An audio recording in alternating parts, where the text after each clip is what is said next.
En el estallido social. Estamos con Mauricio Weibel, Paula Molina, mis colegas de Pauta Libre y con dos invitados de lujo, Carlos Gajardo y el ex fiscal Carlos Gajardo y el fiscal Claudio Uribe, que ahora entonces yo le pido que me responda sobre la autocrítica, pues, porque hay tantos casos en que los fiscales no, como usted dice, no han sido capaces de golpear la mesa también. Hay miedo a las represalias del fiscal nacional, porque lo que estamos hablando recién es que se hacen procedimientos abreviados donde no corresponde, otros casos uno no sabe en qué terminan. ¿Qué pasa? A ver, si uno... sería complejo decir que hay miedo a lo que diga el fiscal nacional, porque yo tendría que decir quién tuvo miedo y cuándo tuvo miedo. Yo no me consta, no puedo decir eso. Sí sé que en el Ministerio Público y en general, a mi juicio en el sistema de justicia penal, hay una debilidad estructural para poder investigar casos más complejos, ¿ya? Y eso lo podemos relacionar con falta de voluntad política de dotar a las instituciones que tienen que hacer justicia de los medios necesarios para poder investigar eso. ¿Qué medios? Por ejemplo, tener fiscales con mayor capacitación y con mayor dedicación a eso, con libertad para investigar, sin tanta burocracia detrás, con medios internos, es decir, con funcionarios dedicados, con policías que respondan a los fiscales, no con policías que en el fondo uno les da una instrucción y si no la cumplen no pasa nada, ¿ya? Da exactamente lo mismo. Hoy día, ustedes no pueden reclamar si la policía a la que ustedes les dan la orden no cumplen lo ordenado. No, sí, o sea, reclamar siempre se puede, digamos. El derecho a pataleo no ha desaparecido, pero la verdad es que uno no le reclama al superior jerárquico, que muchas veces es el mismo que impidió que el policía haga lo que uno le mandató a hacer, entre paréntesis, porque a veces los mismos superiores jerárquicos tienen su propio mando y también tienen sus propias prioridades, y ellos sí tienen control sobre su gente. Entonces, claro, o sea, la fiscalía no tiene medios, los policías o no están interesados, porque tienen otras cosas que hacer, no es una crítica tan tajante, digamos, pero o derechamente no hay medios tampoco, y tampoco hay una decisión política de empoderar a estas instituciones para que investiguen bien, para que investiguen a fondo. En esto tiene que haber una decisión del Estado de que estas cosas son importantes y de que tenemos que poner los recursos acá. Perdón, ¿querías decir algo, Carlos? No, esto me parece muy de acuerdo con lo que ha dicho Claudio, que representa además la mirada de la asociación, ¿no? En el fondo, su mirada es muy importante porque fue presidente de la Asociación de Fiscales muchos años y por lo tanto recoge ese sentir también. ¿Paula?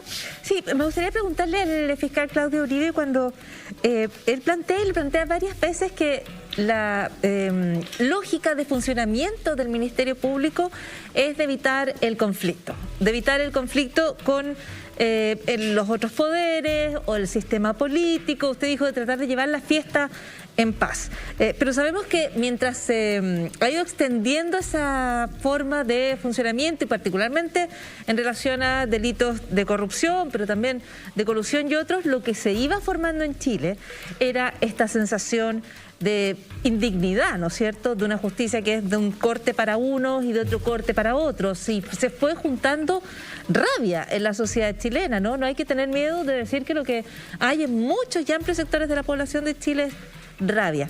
Desde la Fiscalía, ¿cómo se vio venir ese proceso? Porque yo supongo que usted, y particularmente desde la dirección gremial, ¿cómo veían que esto iba a terminar horadando, si es que lo veían, nuestra convivencia finalmente y el sistema político completo como ha ocurrido?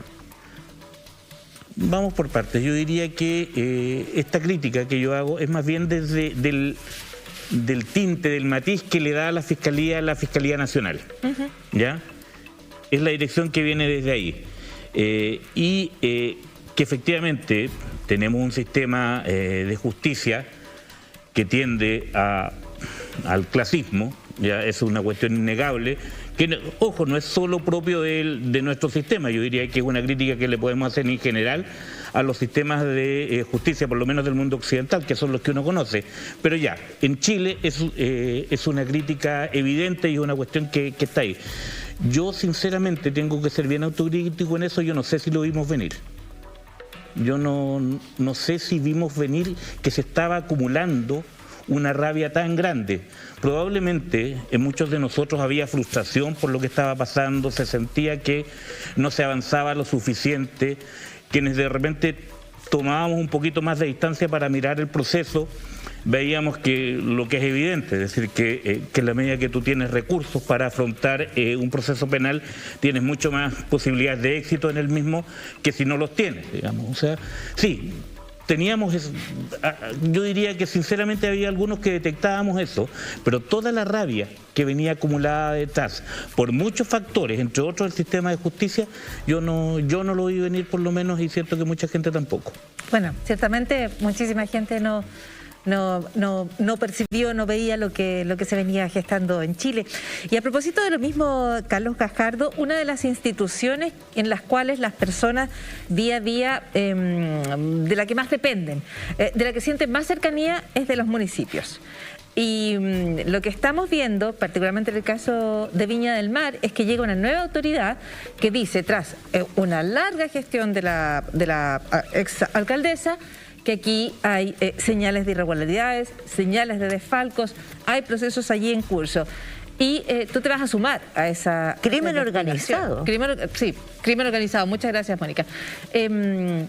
Carlos Gajardo, ¿qué es lo que, no solo lo que vas a investigar, sino de qué importancia es lo que está allí en juego? Porque reitero, el municipio es una de las instituciones que todavía quedan más cercanas a las personas.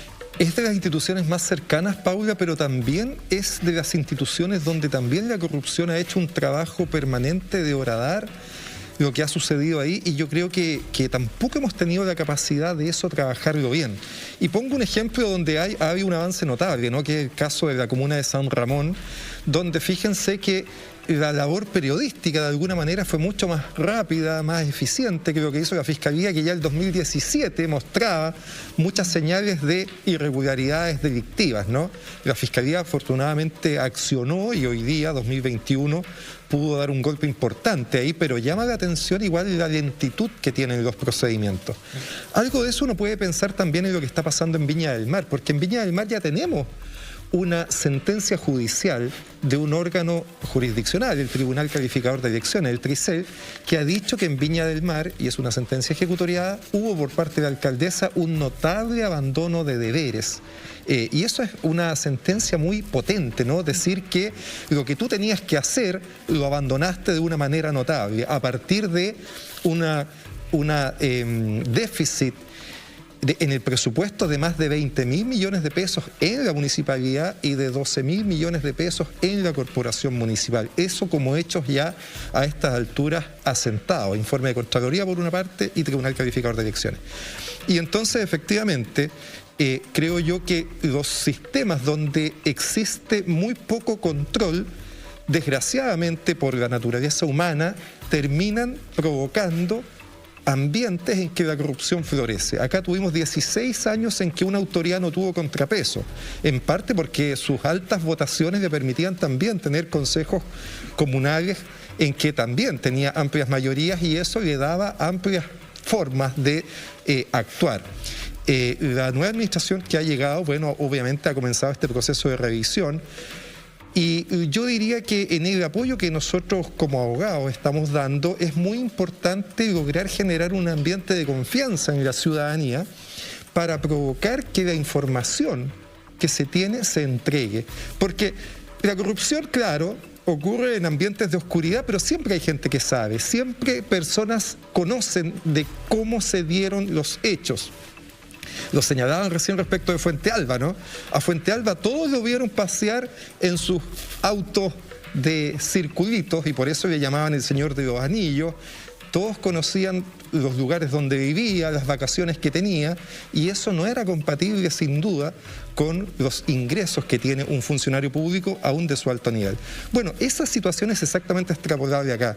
Acá también tenemos funcionarios municipales distintos probablemente a la alcaldesa, con altos gastos, con altos estándares de vida que no se condicen con eso. Y también hay mucha gente que a partir de ahora, creo yo, vamos a tener la posibilidad de tener mucha mejor y mayor información. Hay, por cierto, también pericias, auditorías, papeles, números, y toda esa información esperamos canalizarla a la Fiscalía.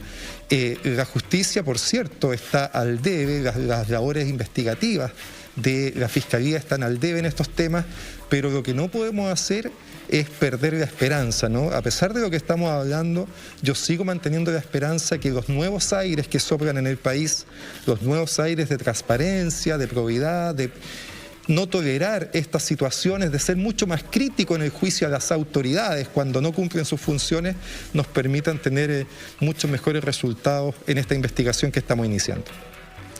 Claudio, quiero ir con una cosa que has planteado tú, en otro tema, ¿no? Dices que la Fiscalía es permeable a las presiones políticas. Este año me tocó hacer un reportaje y vimos que la mitad casi de las causas por derechos humanos fueron cerradas, sin siquiera pedirle declaración a las víctimas, en la gran mayoría de los casos. Y más de la mitad fueron cerradas cuando eran menores de edad, ¿no? ¿Tú crees que la Fiscalía tiene fuerza, tiene capacidad, tiene decisión para investigar las violaciones a los derechos humanos, las más de 8.500 causas? A ver, lo primero es que yo creo que la Fiscalía no tiene medios para investigar eso, objetivamente. Y ahí hagámonos una pregunta práctica. Exactamente con quién va a investigar la Fiscalía esas causas, ¿ya? Porque los 700 fiscales que existen a lo largo del país, que tienen, no sé, miles de causas cada uno, ¿cómo lo hacen para investigar esas causas? Exactamente con quién. Porque hay que investigarlos con la policía, desde ya. Esa es la primera precisión. Yo creo que no hay medios.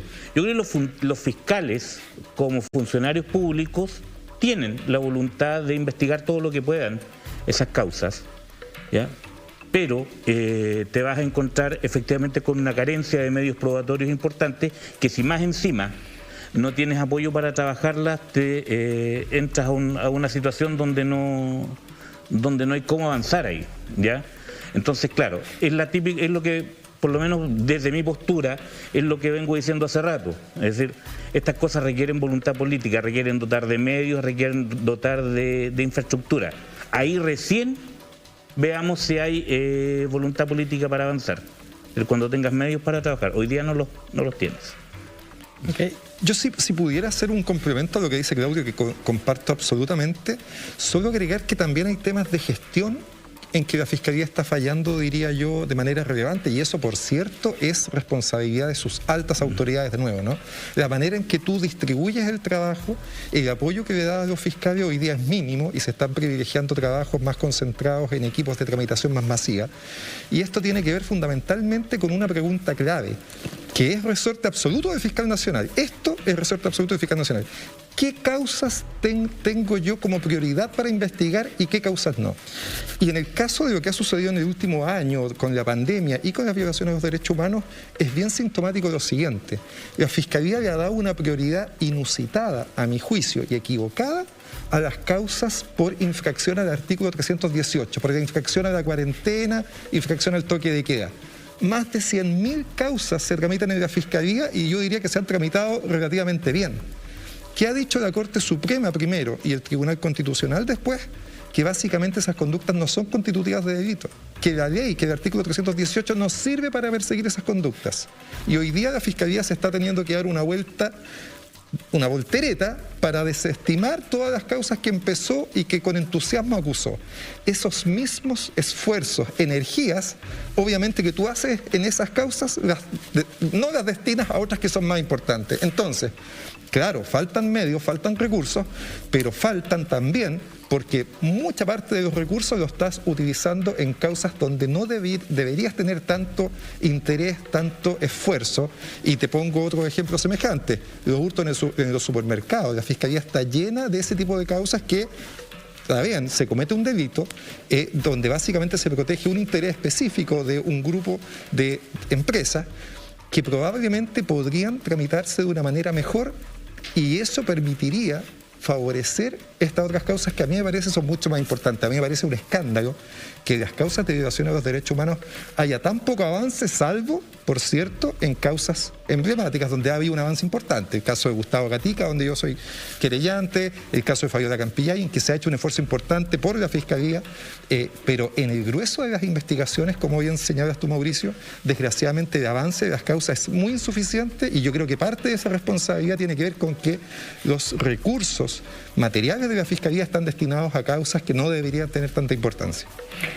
Si entonces, si estamos en ese punto, yo quisiera hacerle a los dos la última pregunta, ¿no?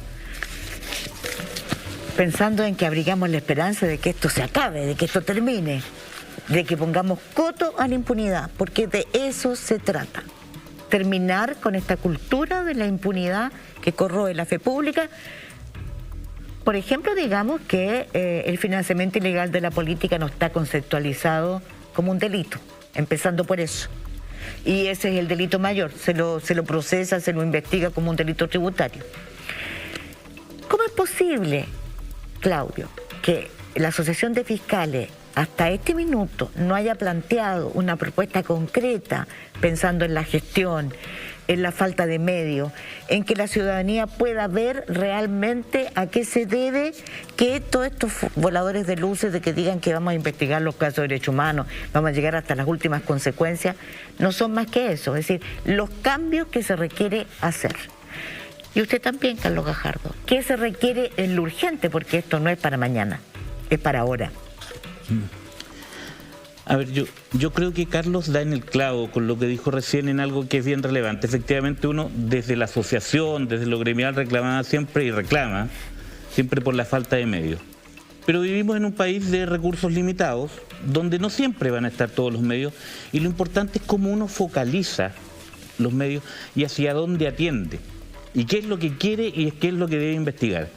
Efectivamente, todo el esfuerzo que hicimos en el último año, porque así lo mandató la autoridad, para perseguir el artículo 318, que terminó en nada, pero literalmente en nada. Perdón, pero eso es circunstancial, pero es por ignorancia, ¿es por qué? Es que a eso voy, es una decisión política tomada, una decisión de política criminal, tomada por la autoridad que está, en este caso, muy mal pensada. Y que quienes la miraron y que todo el mundo dijo, esto está mal, esto no va, haber dicho a lo mejor coloquialmente, esto no va a flotar a la larga, esto se va a hundir, y se hundió. Y ahí perdimos mucha energía, perdimos mucho tiempo, y eso demuestra que los recursos, como son escasos, hay que focalizarlos y concentrarnos en las causas que son más relevantes, porque no van a salir cientos de fiscales más para investigar todas las causas de corrupción y de todo lo que hay que investigar, no van a salir muchos más funcionarios, no van a salir muchos más policías. Tenemos recursos escasos, pero tenemos que concentrarlos en las causas importantes, y tenemos que tener, complemento, una autoridad fuerte, una autoridad que sea capaz de golpear la mesa, de presionar, de estar junto a sus fiscales, defender a sus fiscales cuando van a tomar decisiones que son difíciles, cuando son decisiones que van a importar que sean presionados, que sean molestados, que se les trate de poner palito. Bueno, tiene que haber un fiscal nacional que los defienda. Tiene que haber un fiscal nacional que esté con ellos. En este momento eso no pasa. Es que el fiscal nacional tiene hoy día una debilidad estructural que parte desde su origen y que la hemos podido ver a lo largo de estos años, y ya queda un año y eso ya no cambió.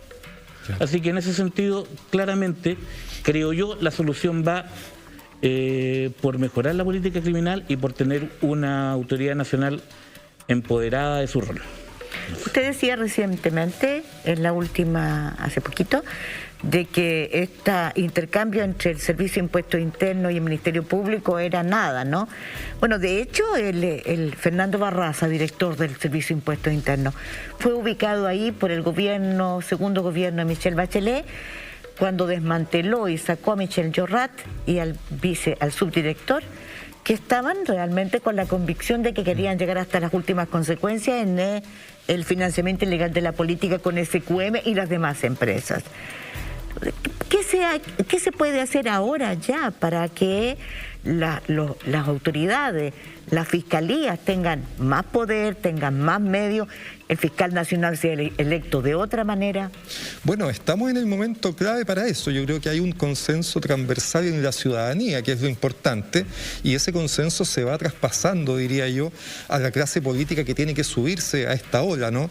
Hemos visto, por ejemplo, que después de lo que acaba de suceder con esta decisión de la Fiscalía, se ha movido de alguna manera de nuevo el piso en este tema, ¿no? El señor Peñailillo, que iba pero como avión de candidato a ser senador en la 8ª región, parece que ya nadie lo apoya y yo creo que su candidatura hasta aquí nomás llegó. Y lo mismo respecto a las iniciativas en que se le priva a la Fiscalía de poder hacer estas querellas, estas decisiones, estas investigaciones sin denuncia previa. Esos proyectos de ley que están estancados en el Parlamento, hoy día uno ve a todos los candidatos presidenciales decir que es de la máxima prioridad. Uno esperaría que eso se convirtiera entonces en ley de la República. Lo he visto señalárselo así a los candidatos, por cierto, que lo han impulsado desde el comienzo, que son los del Frente Amplio. Lo he visto también en los últimos días a Paula Narváez hacer declaraciones en el mismo sentido. Bueno, uno esperaría que estas cosas se concretaran y que el Parlamento entonces avanzara en ese sentido. Y yo diría, Mónica, que también hay una enseñanza importante para los que forman parte del Ministerio Público hoy día. Creo que durante mucho tiempo hubo cierta sensación de que todo valía para llegar al cargo de fiscal nacional o de fiscal regional, que no importaba cómo llegaras al cargo, ni qué reuniones tuvieras, ni qué compromisos hicieras. Fue muy conocido las reuniones que tuvo privadamente el fiscal Abbott, ¿no? Con Guido Ghirardi en su casa, con Hernán Larraín en la oficina de un abogado, de Mario Sumelso, etcétera. Todo eso yo creo que, si bien es muy negativo, es una enseñanza para los que vienen. El próximo año tenemos nueva elección de fiscal nacional. Abbott, con lo que ha hecho, desgraciadamente para su pesar, va a pasar a la historia como el fiscal que consolidó la impunidad en estos casos. Mira lo que te digo, ¿no? Para la historia, el fiscal Abbott, su legado va a ser que él fue el que consolidó la impunidad en los casos de corrupción. Bueno, yo creo que eso lo tienen muy presente los que están pensando hoy día con ser fiscales nacionales.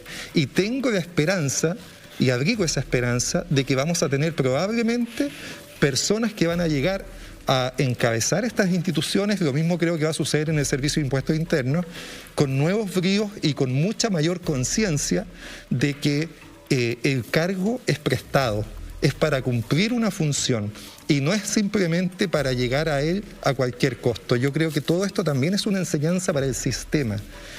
A lo mejor soy ingenuo en lo que estoy diciendo, ¿no? Pero firmemente lo creo. Bueno, esperemos que tus palabras finales, Carlos Gajardo, sean la esperanza con que nos quedemos esta noche, ¿no? De que el sistema va a cambiar.